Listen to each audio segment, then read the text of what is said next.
नमस्कार दोस्तों, मैं हूं सोनी मेहुल और आज आपके सामने मैं फिर हाजिर हूं एक नया कंटेंट लेकर।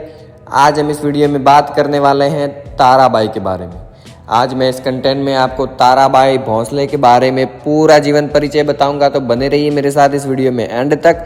और अगर अब तक आपने मेरे चैनल को सब्सक्राइब नहीं किया है तो सब्सक्राइब करें, लाइक करें और बहुत ही ज़्यादा शेयर करें।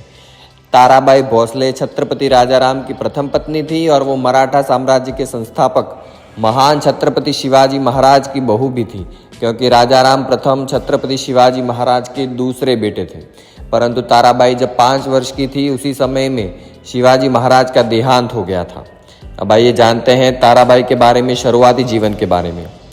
ताराबाई भोंसले का जन्म अप्रैल 1675 को महाराष्ट्र भारत में हुआ था। उनके पिता हंबीरराव मोहिते और मराठा साम्राज्य के मुख्य सेनापति थे, जिन्हें छत्रपति शिवाजी महाराज और छत्रपति संभाजी महाराज दोनों के शासनकाल के समय में सेनापति होने का मौका मिला था। ताराबाई की एक बुआ सोहराबाई थी, जिनका विवाह छत्रपति शिवाजी महाराज के साथ हुआ था, और उनकी बुआ का एक पुत्र था जिनका नाम राजाराम था। हंबीरराव ने अपनी पुत्री ताराबाई का विवाह शिवाजी महाराज के पुत्र राजाराम के साथ कर दिया, तो उन्हीं को भांजा था, अर्थात मामा ने अपनी पुत्री का विवाह अपने भांजे के साथ कर दिया था। ताराबाई और राजाराम भोंसले के पुत्र का नाम शिवाजी द्वितीय था, और जिसको राजाराम की मृत्यु के बाद मराठा साम्राज्य की राजगद्दी पर बिठाया गया था। राजाराम द्वितीय को मुगलों ने बंदी बना लिया और मार्च 1700 में उसकी हत्या कर दी थी। तब ताराबाई विधवा हो गई। 1689 में मुगलों ने उनके ज्येष्ठ संभाजी महाराज को भी मार डाला था, और दोनों की शहीदी के बाद मराठा साम्राज्य की राजगद्दी सुनी हो गई। तो ताराबाई ने अपने छोटे से बच्चे शिवाजी द्वितीय को मराठों का छत्रपति घोषित किया और उसे राजगद्दी पर बिठा दिया। ताराबाई ने अपने पुत्र को राजगद्दी पर तो बिठा दिया, परंतु वो एक बच्चा था, उसे पढ़ना लिखना तक नहीं आता था, तो अप्रत्यक्ष रूप से पूरे शासन की जिम्मेदारी उन्हीं पर आ गई। उधर औरंगजेब के आदेशों पर मुगलों सेना और मराठों के हर एक क्षेत्र पर आक्रमण कर रही थी, जिसके बाद मराठों की इस लड़ाई का चार्ज ताराबाई ने अपने ऊपर लिया और मुगलों के साथ युद्ध किया। और 1705 में मराठा सेना ने नर्मदा नदी को पार करते हुए मालवा क्षेत्र पर चढ़ाई की, और 1706 में मुगल सेना ने ताराबाई को पकड़ लिया, परंतु वो 4 दिन के अंदर ही वहां से निकलकर वापस महाराष्ट्र आ गई। वो बहुत समझदार और बुद्धिमान स्त्री थी, और वो एक मुगल सैनिक को रिश्वत देकर वहां से बाहर निकालने में कामयाब हो गई। ऐसा कहा जाता है कि इन्होंने अपने हाथ के कड़े दिए थे, जिसकी अनुमानित कीमत 10 मिलियन रुपए से भी अधिक थी।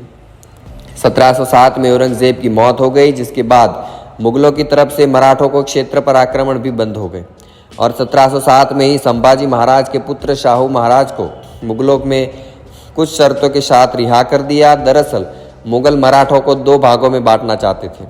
शाहू महाराज अभी तक जेल में थे और वहां पर उन्होंने 18 वर्ष बिताए। बाहर उनकी चाची ताराबाई और उनका पुत्र शिवाजी द्वितीय मराठा राजगद्दी पर अधिकार करके बैठा था।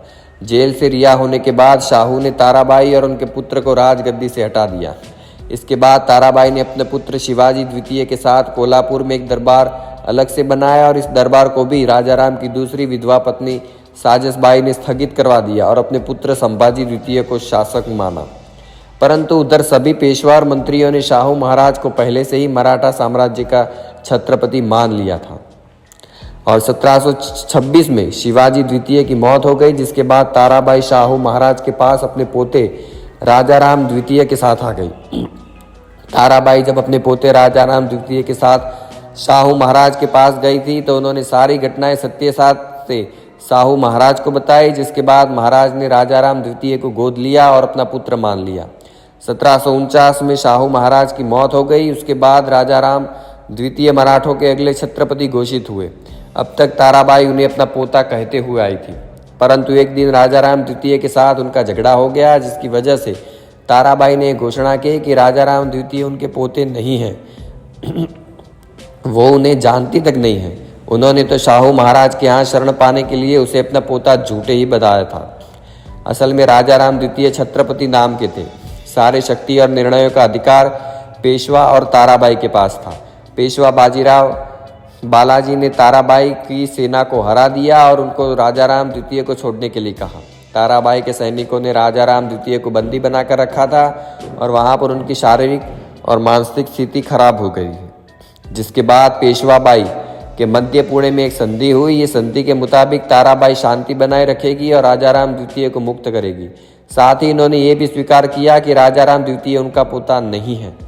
पेशवा ने राजाराम द्वितीय को फिर से मराठा साम्राज्य की राजगद्दी पर बिठाया, परंतु हमेशा की तरह राजाराम सिर्फ एक निशक्त शासक ही थे और ताराबाई भोसले की मृत्यु 1761 में महाराष्ट्र के सतारा के किले में हुई थी। उन्होंने लगभग 85 से 86 वर्षों का जीवन जिया, जिसमें कई सारे उतार चढ़ाव देखे।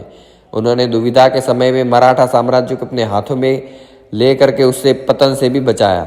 पति राजाराम प्रथम की कम उम्र की मृत्यु हो जाने पर भी उन्होंने हिम्मत नहीं हारी। उनके अंतिम जीवन में कुछ असामान्य घटना घटित हुई थी। उन्होंने राजाराम द्वितीय को पहले अपना पोता माना और बाद में उन्हें पहचानने से इनकार कर दिया। इस तरह की घटनाएं असमंजस में भी डाल देती हैं। तो दोस्तों, आज हमने इस वीडियो में बात की ताराबाई के बारे में। तो मुझे उम्मीद है ये वीडियो आपको बहुत पसंद आया होगा। तो पसंद आया तो लाइक करें, शेयर करें, सब्सक्राइब करें। तो मिलते हैं अगले नए कंटेंट के साथ। तब तक के लिए धन्यवाद।